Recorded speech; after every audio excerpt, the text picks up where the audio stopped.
So,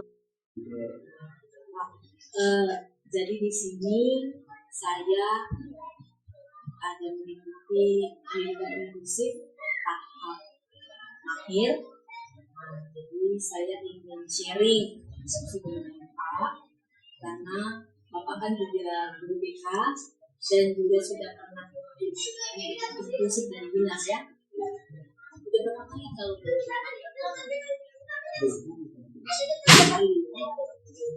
jadi paling tidak sudah tahu inklusif itu. Kalau begitu Pak, saya izin untuk menginformasikan materi yang sedang kami bahas hari ini, yaitu mengkritisi data lokal untuk digunakan di dalam kelas. Jadi nanti dari sini kita akan membandingkan dua sumber bacaan yang membahas tentang tantangan inklusi di Indonesia.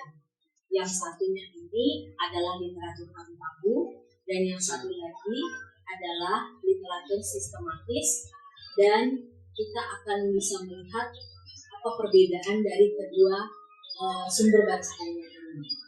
Pak, kalau tadi saya sudah kasih materinya, tadi sudah saya baca. Jadi untuk literatur abu-abu ini bisa kita lihat kalau Pak.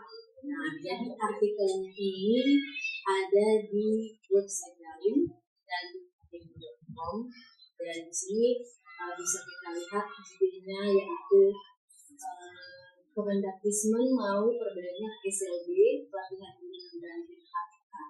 Jadi untuk materi ini atau bacaan ini memang adalah hasil wawancara dan dengan Kemendagdikbud tentang penambahan guru KPK supaya nanti pendidikan inklusif di Indonesia ini bisa semakin diperbaiki. Dan untuk artikel yang kedua ini adalah literatur sistematis. Ini contohnya seperti jurnal ataupun kalau kita di sekolah itu PTK. Kemudian jadi kalau yang antara literatur abu-abu dengan literatur sistematis itu sudah jelas berbeda. Kalau yang abu-abu itu kan cenderung lebih singkat, ya.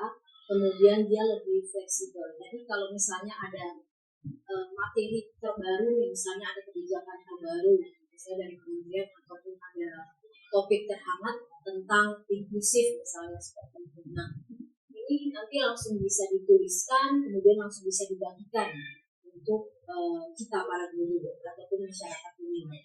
Nah, kalau yang sistematis ini cenderung dia agak lama, karena kan namanya seperti penelitian. Jadi ada sampelnya, ada masalahnya, kemudian metode apa yang ingin dilakukan supaya masalahnya ini bisa terselesaikan.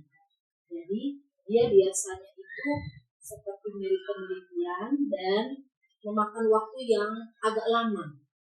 Jadi kalau misalnya Kemendagdikbud di sini ada mengutarakan tentang ada penambahan pelatihan guru untuk sekolah inklusif. Nah, di sini bisa jadi mereka belum tahu tentang tentang kebijakan dari Kemendagdikbud itu.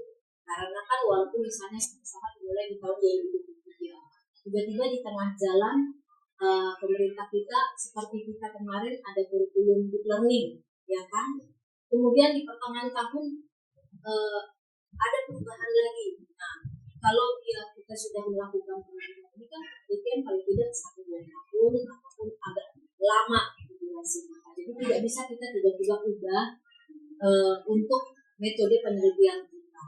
Tapi kalau untuk artikel abu-abu ini bisa, maksudnya apa yang sedang terjadi, yang sedang tren atau sedang informasi terbaru itu bisa langsung disampaikan. Jadi kita bisa lebih cepat menangkap apa informasi yang disampaikan. Itu ya Pak. Jadi sini bisa kita lihat untuk kekuatannya. Pertama kekuatannya yang pertama tadi ya generasi abu-abu, unsur kebahasaannya itu lebih tinggi.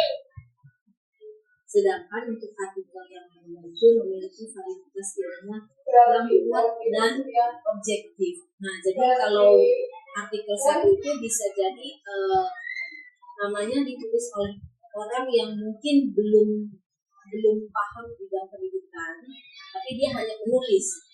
Nah, jadi belum tentu tulisannya itu benar-benar bisa dipercaya. Gitu. Tapi kalau yang artikel kedua itu karena jurnalnya itu kan pasti kita benar-benar sudah memahami ada masalahnya di situ dan kita bisa mengambil tindakan apa. Kalau kita dulu kan pasti kita tahu apa masalah kita kan. Baru nanti kita cari apa metode supaya masalah ini bisa diselesaikan. Pasti dia lebih kredibel. Kemudian yang kedua informasinya akurat. Informasinya itu kalau ada yang terbaru bisa langsung diselesaikan. Sedangkan untuk yang sistematis dia kesimpulannya dari beragam hasil riset. Nah, karena dia dari beragam hasil riset berarti jangka waktunya pasti lebih panjang. Kemudian bahasanya populer. Kalau yang ini mungkin bahasanya lebih formal,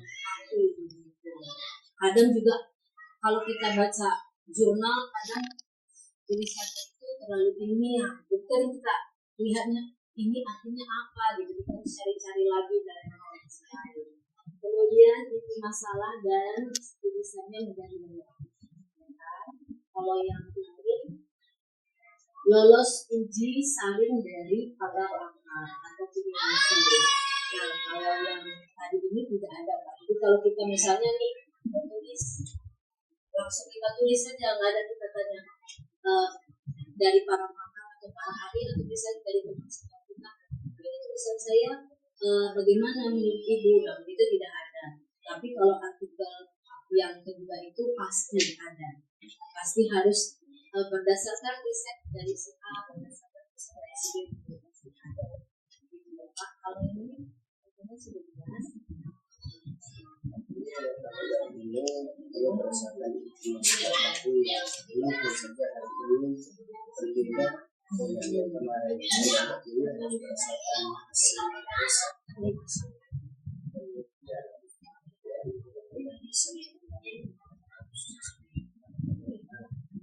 bisa berdasarkan argumen atau pendapat pribadi itu berdasarkan hasil riset.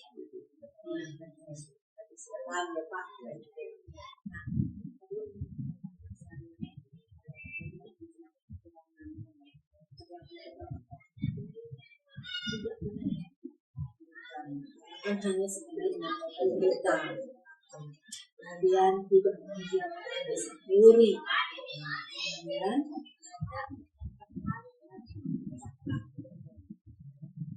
biasanya kan hanya tulis kemudian isinya rentan terhadap simplifikasi. Kadang mungkin waktu kita dapat materinya, misalnya kita lah ikut bisa 200 kata, kita tulis kita hanya 100 kata, ya kan? Supaya ini sederhana. Itulah yang sering terjadi di artikel. Tapi yang untuk artikel yang kedua yang sistematis proses penerbitannya lama. Ya, tadi kan karena harus berhenti. Kemudian kurang dinamis juga ada tambahan yang benar. Bahasanya teori akademis. Bahasa yang teori akademis ini memang kita juga para guru kan kadang kurang paham. Kita cek lagi apa. Kemudian memerlukan pemahaman dalam untuk mengerti eksistensi. Jadi kan kita harus menyusunnya betul-betul bagaimana. Kadang kita juga baca ulang lagi, jangan sampai kita tulis dari awal sampai akhir tidak nyambung. Bisa dirasakan. Begini ada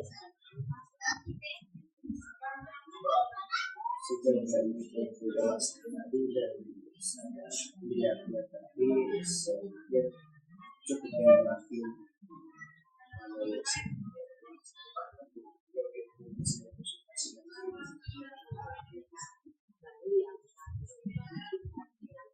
dalam mendukung praktik pengajaran. Jadi inti kita nanti mempelajari atau membandingkan abu-abu dengan yang psikoanalisis ini, tujuannya adalah mendukung praktik pengajaran kelas. Kita lihat siswa kita di sini kebanyakan seluruh kebutuhan membaca, menulis dan berhitung bahasanya lambat sekali. Tapi sampai sekarang belum ada strategi atau metode yang bisa kita lakukan. Kita pakai metode ini masih belum berhasil. Kalau kita panggil ke kemarin itu yang ke kelas sendiri, ada anak-anak yang tabu, apalagi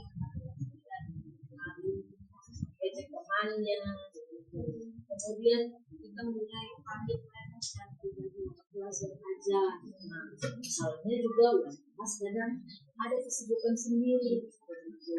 Jadi kita belum, menurut saya pribadi, untuk angkatan learner di sekolah kita benar-benar bisa dilakukan pada nanti arah.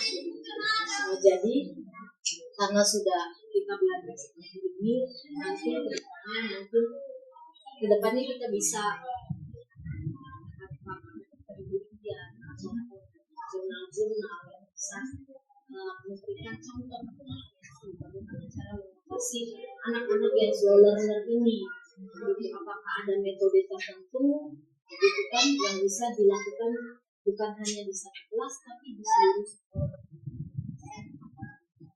Jadi kan kalau kita sudah bisa kita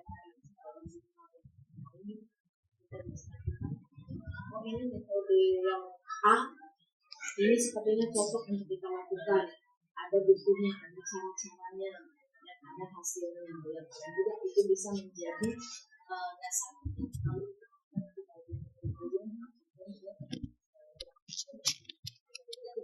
menurut saya atau apa kita mereka menurut pendapat pribadi lah. Kalaupun kita ingin memberikan pendapat pribadi, ada baiknya sumber atau yang bisa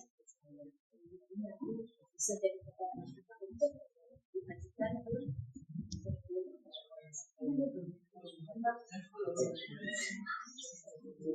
kalau kira-kira untuk yang ini apakah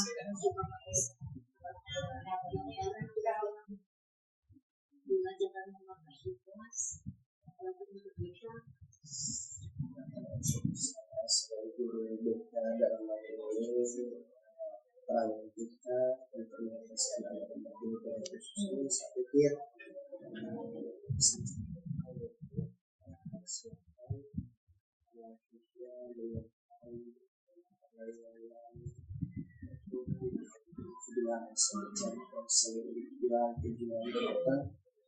untuk mengatasi membantu anak-anak itu untuk mengatasi hambatan-hambatan yang mereka yang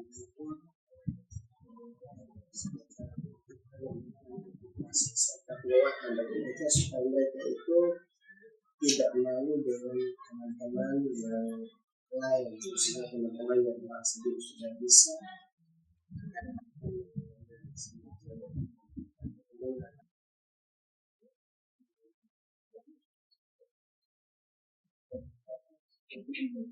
cerita diri mereka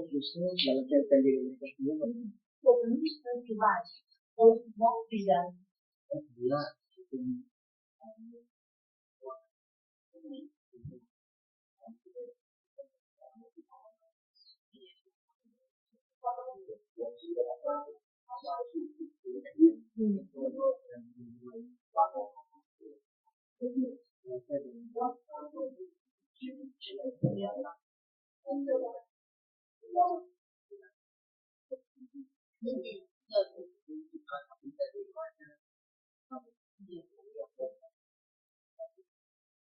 Selain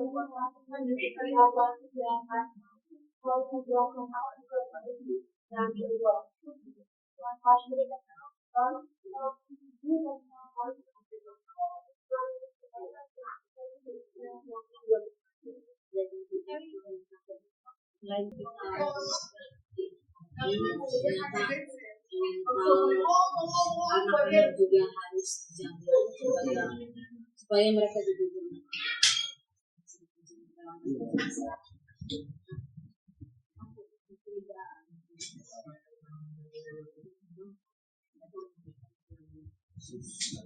saya termotivasi dan tingkat seperti itu mereka bagus, otomatis mereka tidak akan melakukan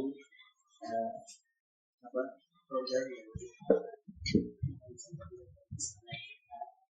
kelas mendapatkan itu bersama walaupun perlakuannya sedikit berbeda, tapi kalau tidak mereka bisa menerima keadaan itu kalau biasanya mereka jadi itu kuat kita mampu terus kita memberikan sebagai edukasi tentang anti perundungan pemahaman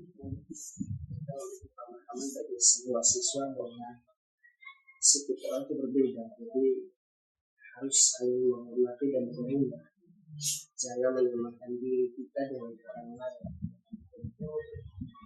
Hal ini dia tidak sama dengan kita harus saling menghormati, saling menerima. Jadi maksudnya itu bisa menghormati anak-anak yang dibutuhkan khususnya kebiasaan yang belum menghormati kata itu tidak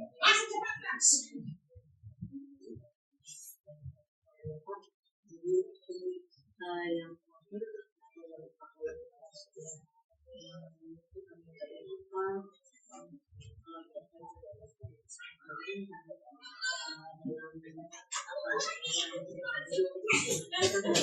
bahwa kita mencari referensi dari si A, si B, si C.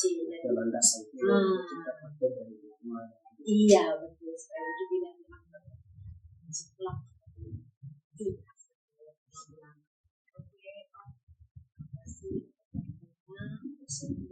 terima kasih sudah membantu memberikan pandangan terus penjelasan yang sudah itu.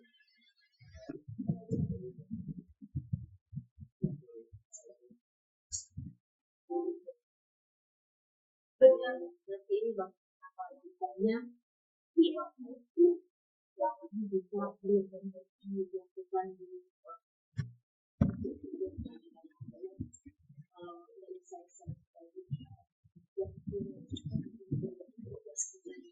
sekolah ini ada kerja ABC itu yang agak-agak menjadi hambatan tapi katanya